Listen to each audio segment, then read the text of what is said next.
Delhi liquor scam. ఈ మాట వినగానే మనకి తెలంగాణలో కవితక్కనే గుర్తుకొస్తది. మరి కవితక్కకి ఇటు ఢిల్లీ రౌండ్స్ ఎవెన్యూ కోర్ట్ గూడా క్లీన్ చిట్ ఇచ్చింది. సీబీఐ సంబంధించిన విచారణ పిటిషన్ సంబంధించిన దానిపైన గూడా తనకి క్లీన్ చిట్ అయితే ఇవ్వడం అయితే జరిగింది. వాళ్ళు సవాలు చేస్తూ ఏదైతే కోర్టు తీర్పును సవాలు చేస్తూ మరోసారి పిటిషన్ ఎయడం అయితే జరిగింది. దానిపైన గూడా ఇప్పుడు సీబీఐ అధికారులు మరి కవితకైతే నోటీసులు ఇచ్చినట్టు కూడా తెలుస్తా ఉంది. ఈ కేసు ఏ విధంగా ఉండబోతా ఉంది? అసలు క్లీన్ చిట్ కవిత గారికైతే వచ్చింది. తను గూడా చెప్పుకుంటుంది. సత్యమేవ జయతి అంటుంది. గెలిచాను, నేనే గెలిచాను. పడ్డ మరకలన్నీ తొలగిపోయాయని గూడా చెప్తా ఉంది.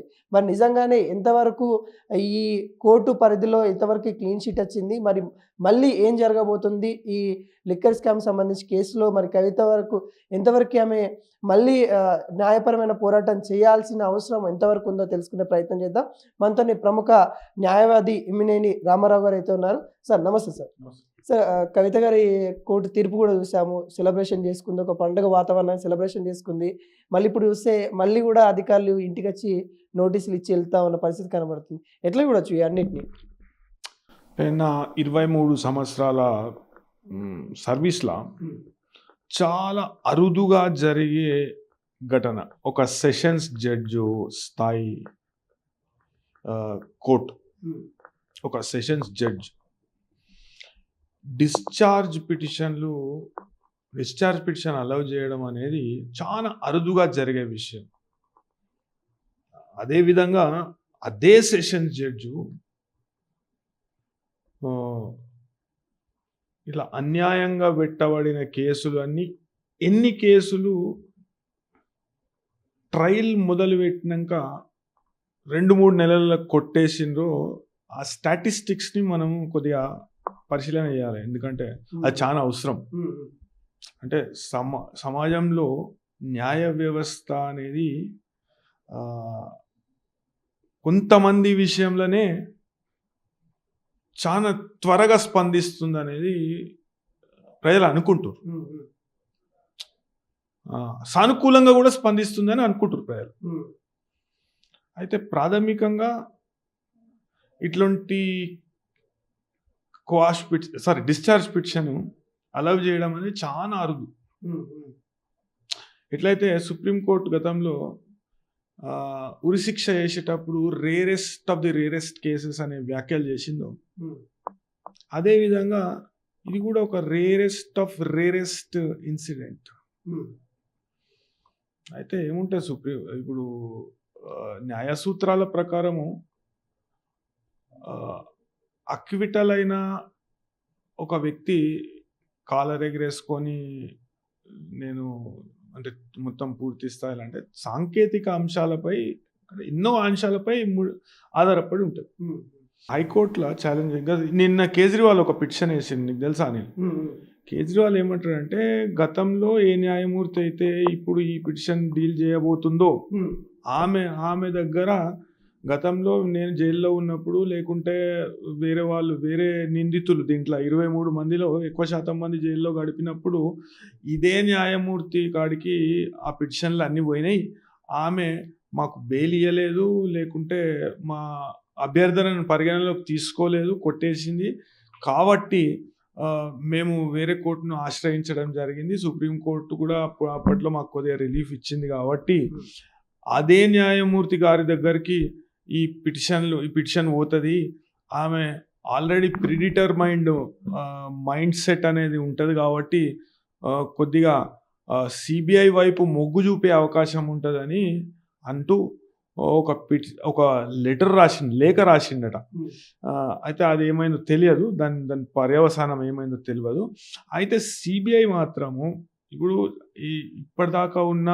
ఇప్పటిదాకా డిసైడ్ అయిన కేసులు అంటే డిశ్చార్జ్ పిటిషన్లో ఎటువంటి విషయాలను పరిగణనకు తీసుకోవాలనేది ప్రాథమికంగా ఒక అంశం. ఇంకొక అంశం ఏంటంటే, గతంలో క్వాష్ పిటిషన్లో అంటే ఈ కేసు తప్పుడు కేసు, ఈ కేసు నా మీద ఈ ఆరోపణలు అనేటివి తప్పుడు ఆరోపణలు అని ఒక వ్యక్తి చెప్తూ ఉన్నత న్యాయస్థానాన్ని ఆశ్రయించినప్పుడు ఏ విషయాలను పరిగణలోకి తీసుకోవాలనేవి కొన్ని జడ్జ్మెంట్స్ ఉన్నాయి. అయితే దీన్ని సిబిఐ ప్రాథమిక వాదన ఏంటంటే, అంటే దీని మీద ఏదైతే రివిజన్ వేసిండ్రో దానిలో ప్రాథమిక వాదన ఏంటంటే 974 పేజీల పిటిషన్ అనేది సిబిఐ వేయడం జరిగింది. అయితే దాంట్లో ప్రాథమికంగా ఏం చెప్పారంటే హైకోర్టుకు దీన్ని ఒక మినీ ట్రయల్ లెక్క కండక్ట్ చేసి అత్యవసరంగా కండక్ట్ చేసి దీన్ని డిస్పోజల్ చేయడం జరిగింది అనేది ఒక వాదన. రెండవది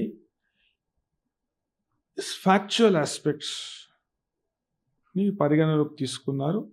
ఎవిడెన్షియరీ వాల్యూ ఉన్న డాక్యుమెంట్స్ను, క్రెడిబుల్ రిక్వైర్మెంట్ ఉన్న డాక్యుమెంట్స్ను పరిగణలోకి తీసుకోలేదు అనేది రెండవ గ్రౌండ్. అదేవిధంగా దీన్ని గతంలో ఇచ్చిన జడ్జ్మెంట్స్ ప్రకారం కాకుండా ఆ జడ్జి గారు తన పరిధి, తన స్థాయిని మించి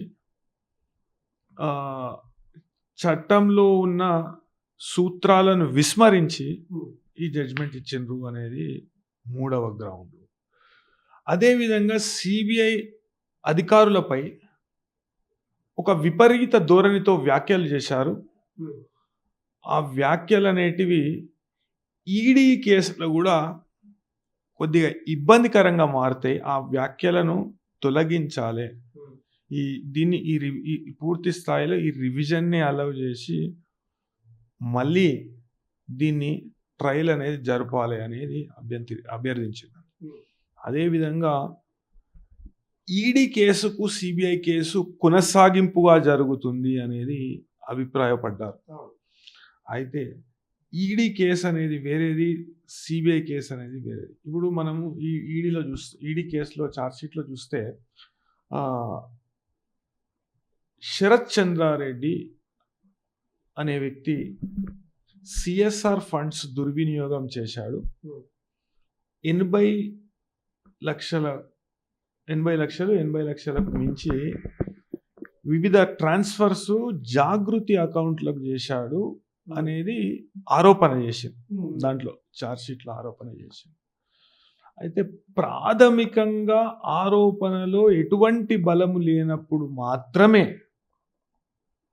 కోర్టులు ఈ డిశ్చార్జ్ పిటిషన్ కావచ్చు, క్వాష్ పిటిషన్ కావచ్చు పరిగణలోకి తీసుకుంటారు. చాలా అరుదుగా తీసుకుంటారు.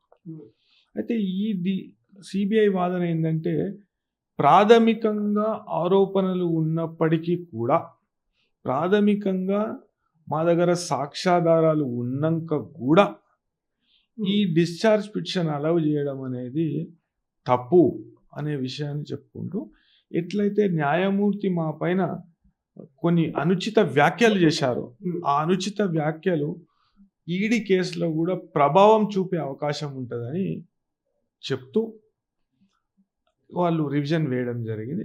ఆ రివిజన్లో నోటీసెస్ ఇవ్వడం జరిగింది.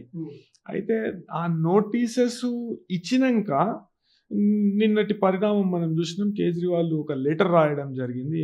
ఇట్లా ఆ జడ్జి గారు దీన్ని అంటే ఆమె బెంచ్ మీద ఇది ఉంటే మాకు వ్యతిరేకంగా తీర్పు వచ్చే అవకాశం ఉంటుంది, పూర్తి స్థాయిలో ఒక సిబిఐకి అనుకూలంగా మైండ్ సెట్ ఆమెకు ఉన్నది అని కూడా అన్నాడని అంటున్నారు. అంటే నేను వార్తా కథనాలు చూసిన అని అంటుండ్రు.